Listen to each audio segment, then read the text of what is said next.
I think today that we're going to start a new type of Coffee with Dawni video, like Dawni's soapbox or Dawni's rant or something, because I have something I need to say today.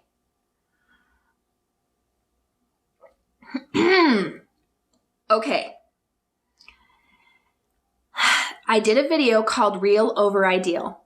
And for those of you who haven't seen it, it's public on my YouTube, my Coffee with Dawni YouTube channel, so you can go look it up.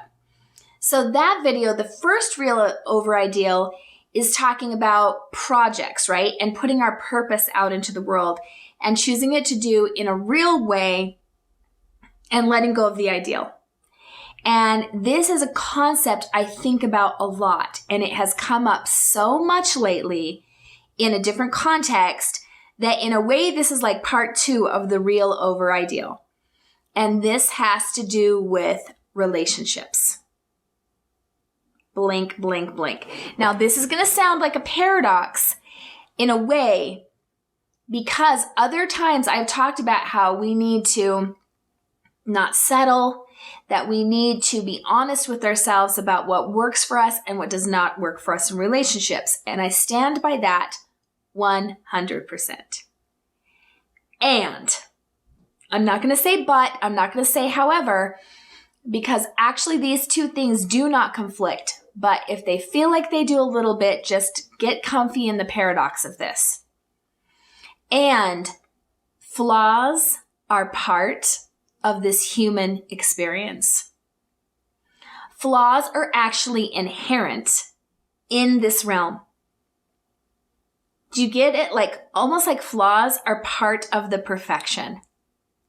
So when I see people using the fact that people have flaws to justify their cowardice, I'm going to say it.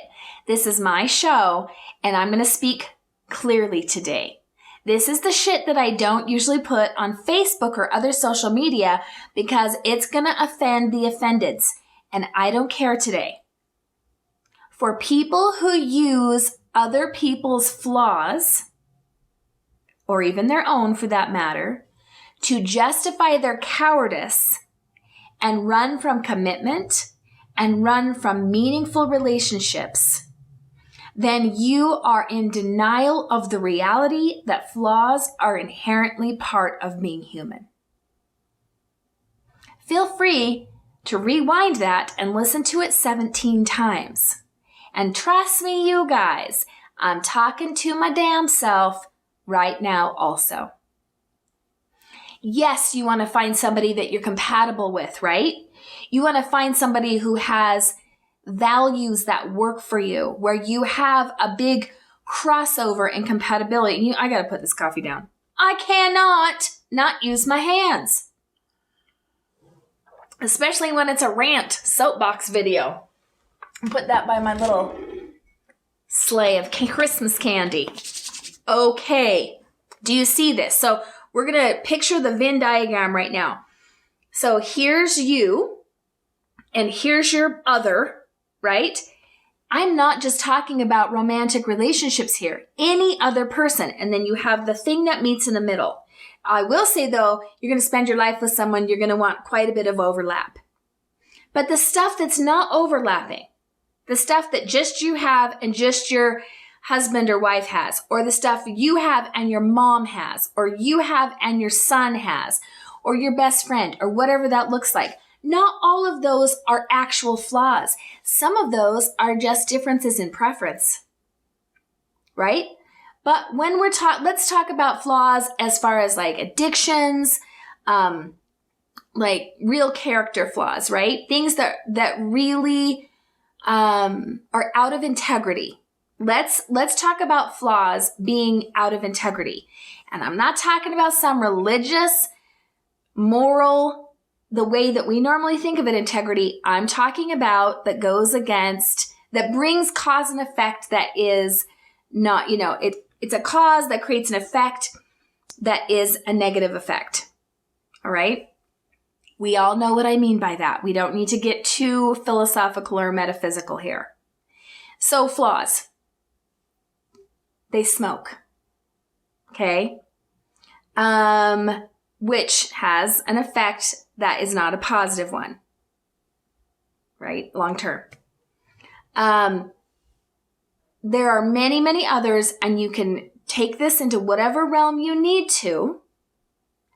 But to say that you cannot have a relationship with somebody based on the fact that they have some flaws is a denial of reality, because we all inherently have flaws. So then you've got to be able to feel into the nuance of if something is overall toxic, and in that case, it really just doesn't work for you, or if you're running from things because of that people are human. I have been guilty of this one. I have been the person that almost thinks I want some plastic version of a human. Some robotic, perfect version of a human to be in a relationship with. And if it's not that, I'm not going to do it then. I'm just out of here.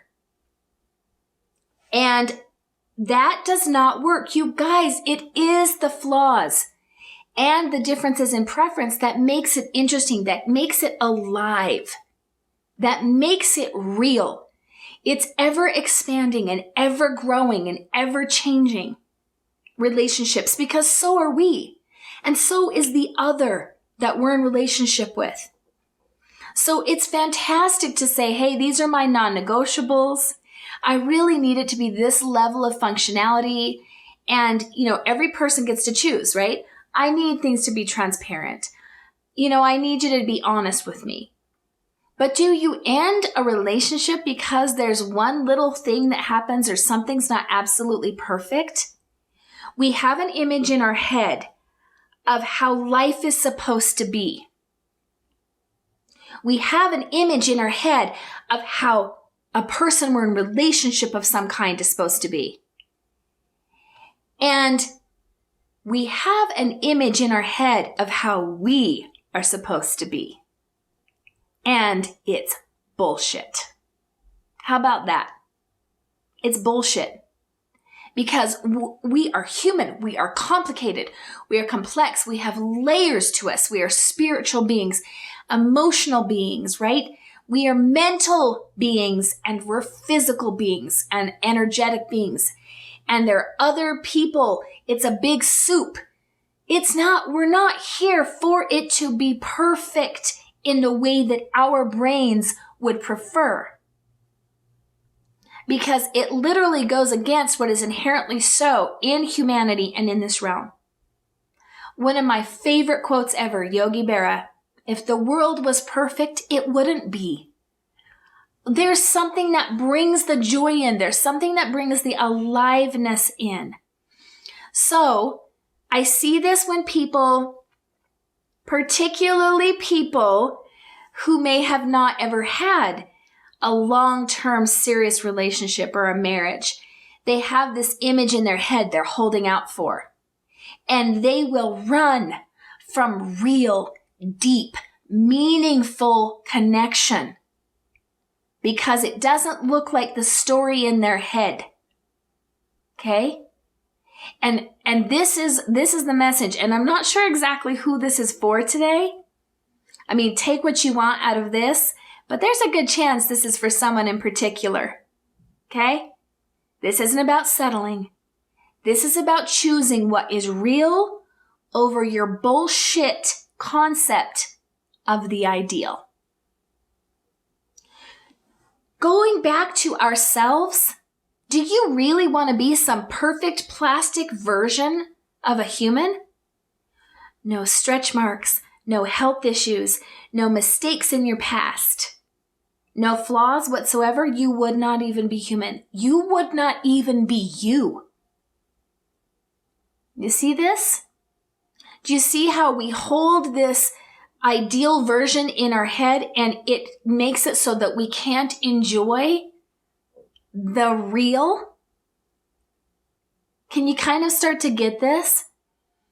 Are you not enjoying your real body because you have an ideal in your head that is literally unachievable because you are made of flesh and blood and bone and slowly decomposing over time, and you want to be ever young plastic mannequin? Are you not enjoying your marriage or your serious, committed relationship because they have a flaw, or you have a flaw, or together the relationship has a flaw, so that you're not able to fully lean into and totally fully appreciate what you have because it's not the image, the ideal image you have in your head that goes against how reality is showing up? Do you have this with your children? Do you have this with your parents? You want your parents to be some, cleaver family, perfect, always happy, always wonderful, always totally loving, and because of that, you can't enjoy the amazing parents that you have? This is really something to look at today, because one of the energies that's out there right now is we are being asked to see through the illusion. And what I keep observing is that the illusion is largely in our brain as this ideal. So how about it, guys? How about we engage what's real? We engage with what's real. And we let the ideal if we can't let it go, let it be, right? Sit it on the shelf and let it sit there, but don't let it block what is real and meaningful in your life right now. And the last thing I'm going to say, because I just got to get this out, I'm going to say it here instead of posting it as my Facebook status. If you run from real love, from real connection, because you're scared, because it's not perfect, then you don't deserve it anyway. Because the reality is this, in this flawed universe, that we are always taking a risk, right? That we are always, anything meaningful, we're putting something on the line for it, right? Yeah, I'm getting emotional. Have any of you ever watched somebody lose a spouse that they really loved? And that grief, right? That's terrifying. Isn't it terrifying to think of that? But inherent or implied in that level of grief is that they experience that level of love. So the reason that this makes me emotional, and I'm not going to delete this and start over, even though the part of me that wants to look good and professional wants to do that, but that would be choosing ideal over real, wouldn't it? The reason I'm getting emotional is because it makes me sad to see what this world has put out there. It makes me sad to see that we're falling. Sometimes some of us are falling for these false messages of some impossible perfection that we are meant to achieve. And that through that, we are really, truly missing out on the present day meaningful perfection in its own way that we have available to us right this minute. So I hope that you can feel this coming from me. I hope that you can feel that this isn't coming from judgment. Rather, this is coming from passion. And this is coming from, it's a call to repentance for myself also. Right? That we are willing to step into the reality and let go of our own illusions of how it should be. I love you guys. I want the best for every one of you. I want us all to be able to enjoy the deep, real stuff of this realm and of the connections we currently have. All right, you guys. And for those of you who are single, watch that. Watch the temptation to use your false ideal to justify your cowardice in not wanting to lay anything on the line. Okay? Anything worth having is worth taking risks for. I love you guys. And remember, again, if the world was perfect, it wouldn't be. May your coffee be strong and your life be blessed. Thank you for watching this video. Please like, subscribe, and share. It really helps out my channel. And if you're interested in working with me further, you can go to DawniAngel.com. I would love to come be on your podcast, do a business training at your work, speak to your group, or even work with you one-on-one. I hope you have an amazing rest of your day.